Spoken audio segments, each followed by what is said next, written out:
So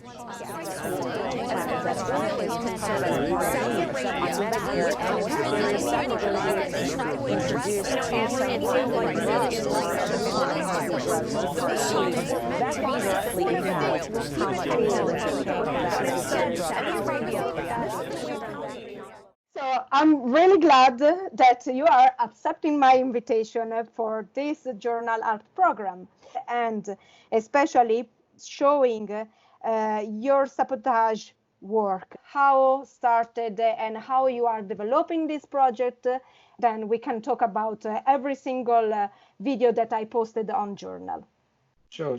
Thanks, Valeria. So thank you for having me, first of all. I was going to say, so like, well, the main concept of sabotage and saboteur, the main thing that I do within my work is, it's the idea of, what saboteur, the word where it stems from, which is obviously, the old days of the French guys putting their shoe in the cog to stop the system. And so my sort of main idea within art or presenting or showing work, in my opinion, which is obviously subjective, is basically putting a cog in the elitism in art and what's shown in art galleries and what's in vogue, should I say. But for me, it's mainly to do with found objects. Mm-hmm. And when I say by found objects, everything that is my work is consistent or constructed of, it's stuff that you can get from YouTube, and it's not, there's no exclusivity of where I get all the information from. So this idea of the tickers, the rolling news that we're going to talk about today, that kind of came from like late 2017, and I was doing some work, and it was interesting because I think it was either, I can't remember, I think something was going on with Trump, and this news thing started to become really, really sort of prevalent. And I kind of opened up 3 news channels on my laptop because I don't have a TV there. So I opened up Al Jazeera, France 24 and CNN and stuff, and just the contradictions of what's being said. And I think it was something to do with football. Someone had won, but then there's this major war going on, and then there's this fucking other guy, Trump, going on. And I was like, wow. And then it then made me go back to thinking about William Burroughs, the cut and paste theory that he evolved. So his cut and paste theory, William Burroughs, comes from, it was him and Brian Dyson, and I think they were like taking shitloads of drugs and stuff. But what they did was, I think it's the 70s or 60s, but they got loads of newspapers and they cut out the headlines. Mm-hmm. And then they started to play around, like, like magnets that we have now, and they were rearranging things. And there's like a little short skit about, they rearranged it. And then a few weeks later, that news story actually happened.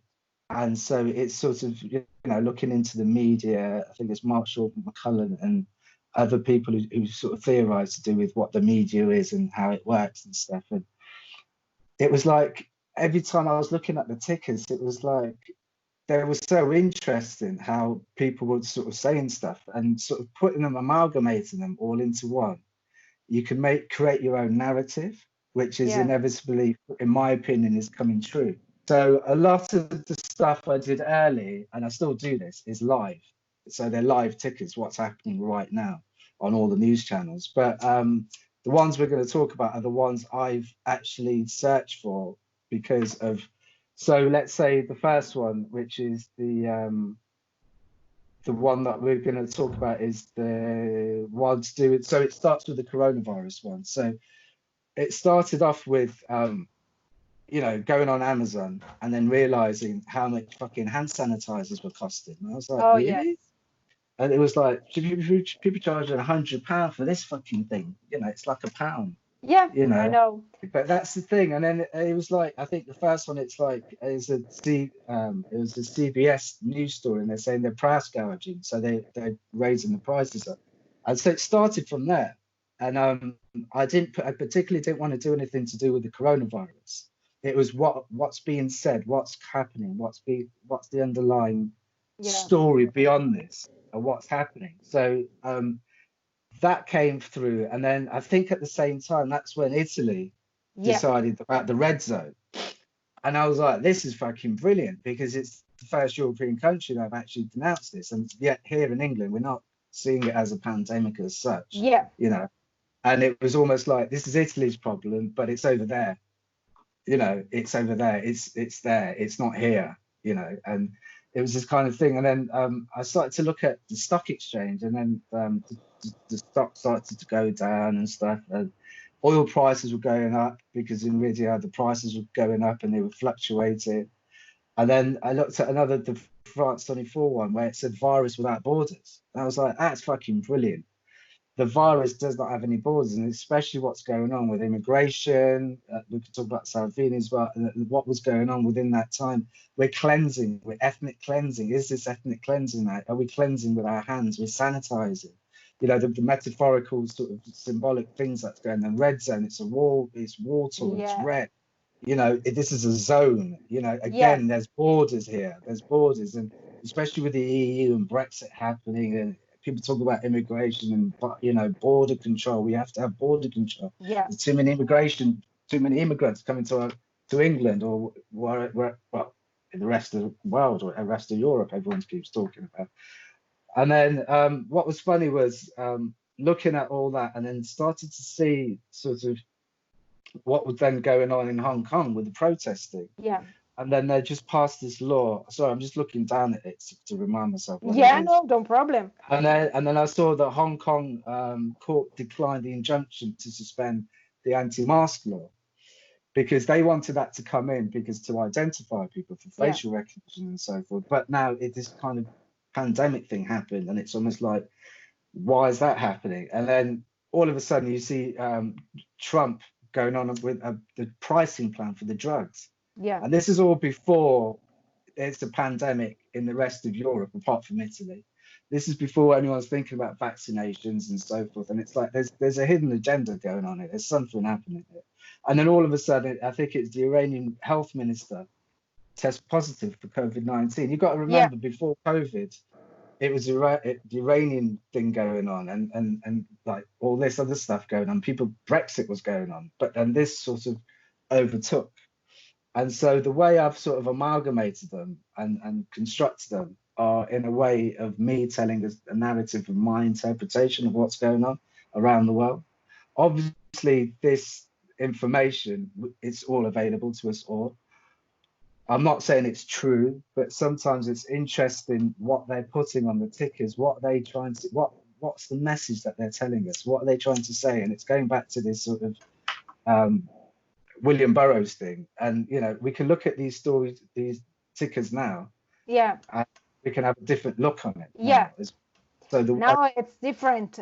Because, for example, when I ask you these 3 videos, because they are inside, there is all the time and information and news about Italy, because living in there, it was easy for me just read, underline between this information, between what the narrative of this journalism that is made by sensationalism, how you said, and they created this title, especially probably for the journalism that is abroad Italy. They create this big title because it was something that happened so quickly and without any kind of expectation, firstly in Italy and then everywhere. But in Italy it was like, oh my God, now we are all a red zone. Then the pandemic, it was everywhere. It is everywhere. But that's the thing, they're putting it into our psyche. And also, you know, it's not the validation of things. Like even just today, I think in the news reports, the Italians are sort of protesting against Austria and because now there is other problem, because in Italy today we are opening our borders, but the other country from Europe, they are not opening borders for us. So now I don't know what will happen with Europe, because after Brexit now Europe is not anymore the Europe that we organize or plan at the beginning. And now it's very fragile, Europe. But that's the interesting part of that strapline, because looking at it, it's the red zone. Italy has still remained in the red zone. Yeah. There's a limit of Italians crossing a border, which apparently what we're talking about, it's part of the EU. Yeah, So how does that now sort of correspond with certain aspects of things? You know, we look at sanitizing products, what's going yeah, on with that. but We know so about this, we know the stock exchange, the drug war, you know, the outbreak, and these things are sort of fed into us. They're yeah. fed into us to prepare you, you know, in a And sense. the problem is that the message that this news they are giving, they are much more truth than reality. Because even now the numbers, so I saw recently the list, and now the first one is the UK for the number of contagious and Yeah, deaths. But yeah, anyway, the communication is still that Italy is the red zone. of course. Even now, Yeah, the numbers are different, and the yeah, contagious, they are not anymore so dangerous like it was at the beginning.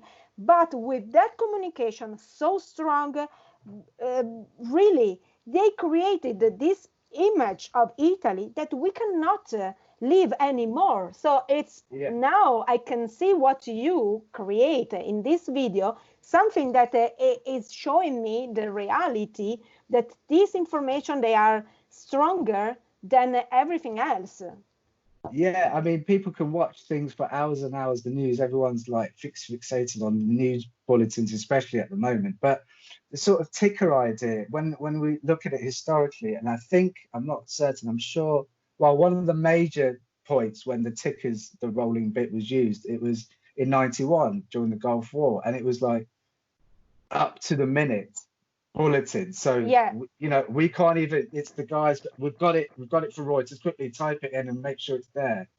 And when we stand back from it, that comes from Wall Street, the financial yeah, stock exchange and stuff. So it's this immediate thing, and it's a buy and sell community. And obviously, we know what you know, people can have various opinions on the media, but my personal opinion on the media and government owned state, you know, the government has partly owns or has a say in every single news channel you may watch or discover and so forth. You know, there's funders behind it. There's a motive. There's a reason why this information is being leaked out. You yeah, know, only today now, you know, people tend to forget what's going on. It's only last week everybody's talking about Dominic Cummings breaking the law in the UK mm, about the 2 meter rule or whatever the fuck it was, you know, say, you know, that distancing thing.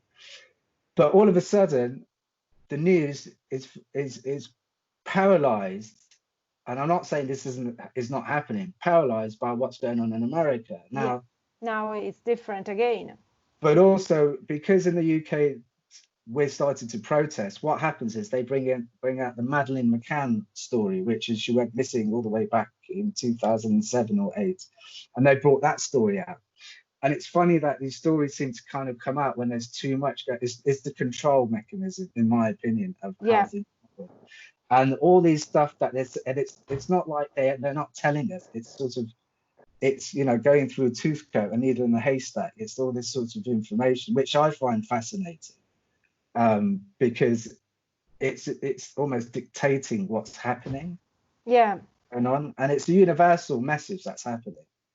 You know, I feel. But yeah, yeah. Yeah, and about just your work, they are really attached at this reality. In this moment, they are a witness of this moment, and that is so particular. I think they are important, especially now because they are representing what we are living. So, looking at these videos that even they are now from March, I can see the consequences of that bad information about the reality, what is happening about Italy, because it's my country, so I know the situation very well, and I'm able to speak about that problems. And I know that the situation, it is like creating, for example, now stereotypes. So Italy is not anymore just pizza, pasta, mafia, and Yeah. now it's also virus.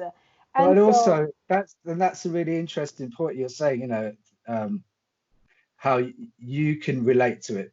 And that's what I try to do. I try to bring news channels from various countries, to kind of almost kind of for people to unite, so somebody can get something out of it, whether they're directly linked to the country in various manners, whether they were brought up there, live there, are from there, or have a relationship with somebody of that from that country. But it's sort of, the idea is it's uniting and allowing people to have a connection with the work, as well as me being subjective in choosing. Obviously, I'm choosing which ones are going where, but it's also giving the viewer some information or connection with it, which I feel sometimes is, especially elitism art, or you have to fucking study history of art to understand why Picasso painted red, because he didn't have any, they're all kind of certain stories to be of an educational background, I could argue. They are Whereas very with these, immediate. they're immediate and they're universal, and also they're very quick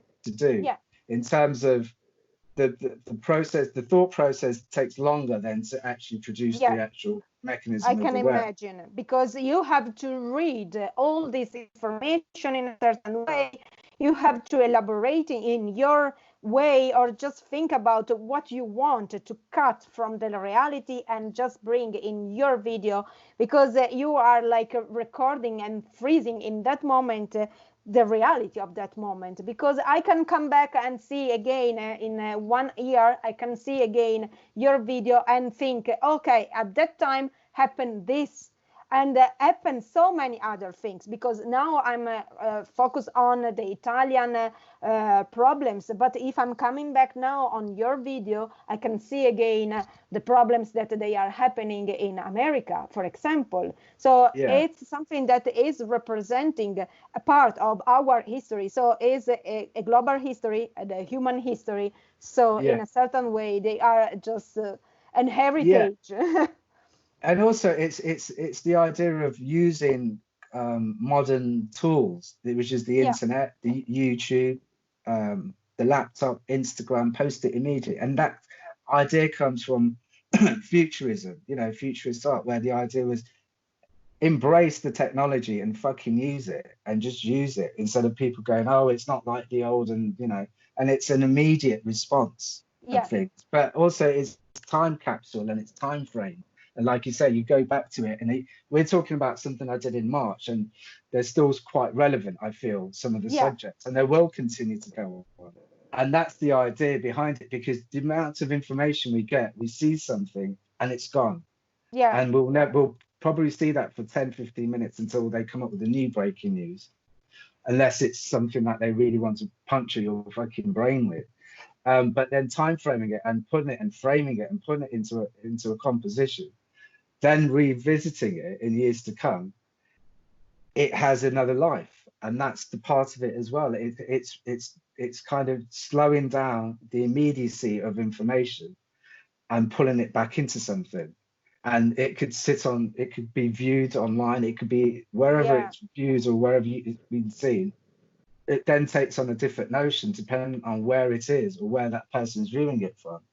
But I think it is important also to just listen your work, because with that noise is the noise that this news they are creating in our brain, because they are confusing us. They are giving us this information that they are not as information for me, are just a slogan, like a common advertisement that you can find everywhere. Just they are giving us just message, straight message, but they are not clear, or just they have so many meanings that they are hiding. Well, I think it was like in the 80s, I think they did subliminal messaging in advert, TV advert. And you'll see a McDonald's advert and it's like flash of fucking Marlboro. And it's the same idea that I feel is kind of trying to bring it into this sort of thing that's happening and existing. So exactly the same. And just talk to me about your live streaming performance, how you are working now with this project in live performance now, and that we are in a partial lockdown, so we have all the time this to follow this physical distancing. So how you are approaching this problem? I mean, in terms of my work, it hasn't been too difficult to transcribe it into another medium, which is I did a live stream, I think a year ago, almost a year ago. So I was quite familiar with streaming platforms and such. But I've been invited and commissioned to do some work with digital arts in Leicester. Yeah. And that's taking place, I think, on the 12th of June. So just tune Yeah. in, see the Eventbrite. It'll be a 15-minute performance where I have sort of, what I'm doing is I'm using actual, rather than just the tickers, because I'm moving on from with some of the work. What I'm finding quite interesting is the dialogue and the vocals of what people are saying, and that could be from politicians to the newsreaders to what's actually going on. That's newsworthy within news channels. It's in the news context, and that comes from, it's to do with videos that I've had in the past to do with rioting and various aspects of my work, which are all very relevant right now. So what I'll be doing is I'll be live editing the visuals and composing a live music score for 15 minutes. This is kind of, you know, this sort of Andy Warhol, everyone would be famous for 15 minutes idea. Yeah. It's 15, quite comical in a sense. So that will all be done live. That will all be done. I'll be collecting, as I've said, I've been collecting the videos throughout the weeks and months and various other things, but they'll all be edited down live, and I'll be constructing an audio music composition live, depending on how I feel that day. And Okay. it's to put, the reason why I'm putting a soundtrack to it, it's sort of that again comes into music theory and music and how I've looked. I mean, you can look at guitar, Felix Guattari and Charles Deleuze's paper on stuff as well, which came to do with sonic torture and how we're kind of tortured with certain music and how the music industry is. But it's also how I was, how my interest began in politics and education, and about not just me. It was when I was young and I would go to clubs and listen to Detroit house, listen to house music, listen to early hip. It was educational, it was feeding, it was educating, it was poetry, it was, I was learning from it, and I feel that that doesn't exist anymore. No. Certainly the mass media, and so that's my sort of homage to how I came to this, well, one of the ways I came to this point in producing the artwork and the information, but also creating a musical background, but sending the message that I feel is what's going on. So it's my sort of voice with digital media on an online platform. So rather than people who normally come and visit it, and I feed off people. So the difference also will be when I do live performances, it depends on who's in the crowd, who's there, and who I'm connecting with, and who I'm seeing, and who I want to kind of communicate with. Whereas this time, I'm just communicating with the fucking camera, and I don't see the audience. So that'll be totally different. It'll be more sort of, I'll be looking more inwards within my work.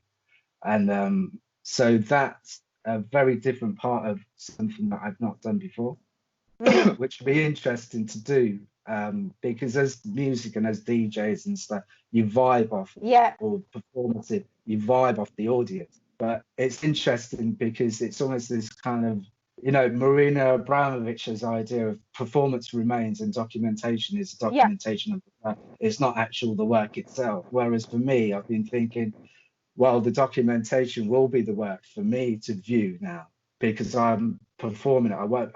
You're not part of the audience, and how other people be documenting the video as a performative piece. And it's interesting to look at that and thinking of how Abramovich looks at things, and Burroughs has looked at things, but they're all kind of interconnecting and interwoven within the internet as well. So yeah. It's different now, like, for example, because you mentioned Marina Abramovich, and now it's possible in all her career, it's possible to see how her performance changed before the digital era and now, because probably before it was like the same like for you. So probably before, to act or have a performance that she she needed the audience there just to have this exchange of vibes or just have an immediate feedback. But now she is performing in a different way. She probably, because she grew up like a performer, now she is an established artist. She has a big audience that they are following her. So, and in a certain way, now the performance is just her presence, nothing else, nothing about the audience. The audience can be there or not. So I think for her now, she Yeah. is arrived in that position because there is this process behind her, because I Yeah, arrived I at that mean, point. yeah, I mean, I did see a show, I think it was last year at the Serpentine Gallery here, where she pre-recorded. So you wear these 3D goggles and you see Mm, her walking around in the presence. I thought it was a live thing where she can look back at it, but they were pre-recorded, existing. I think it's to do with technology, but she was already, I feel it's using the tools that we have and endorsing them and yeah, allowing them to be something. But in terms of the performative stuff, it's energy fields. And, you know, obviously with her work, it's very, you know, the energy is strife. I mean, I've seen certain other works where you wear earphones. I think that mm, again was at the Serpentine. And you can't hear fuck all, but there's shitloads of people there. But looking at the performative side and getting stuff off people to connect with them, mm, that that essence of that part is kind of is will be, I feel at the moment, I can't see how that's going to generate, but I feel that's lost in a way. mm, And even when I did the stream last year, that was constructed of me, people not necessarily seeing me, but me seeing people walking yeah, around. So I was still vibing off what was going on, yeah, but just solely looking into mechanisms, which are like the equipment that I'll be using, and not knowing the reaction of the audience. mm, Because when there's a reaction of the audience, I tend to then emphasize yeah, that part of something, because I'm not a musician, I'm not a trained musician, I'm not anything like that, but the sounds that they communicate, the energy feels I'm feeling, that I feel that's how they're feeling. That's emphasized and that's exaggerated or brought into the performance yeah. more so. Whereas this time around, it would be what I'm sort of feeling. So it becomes less about the audience in the But sense much of more how, about you. yeah, about how the work is constructed. So that's very interesting Yeah. for me to kind of try out in a sense. Yeah, it'd be very interesting to do. So So I'm yeah, curious to see, because I will participate at this opening and this event online. do, So, yeah, and I'm curious to see now how you are reacting about just your own emotion, because nothing is happening around you, but everything is happening inside you. So I think exactly. it's a good experiment, and I want to just to invite everyone to take part in this event, because I think it is interesting, especially knowing your art. I think it will be really great. So I think everything it's fine, and hope to see you in the reality. If not, I will see you and follow you on for this event. So thanks a million, just for having accepted my invitation, and see you soon. Thanks a That's million brilliant. again. Thank you very much. Thank you. Goodbye.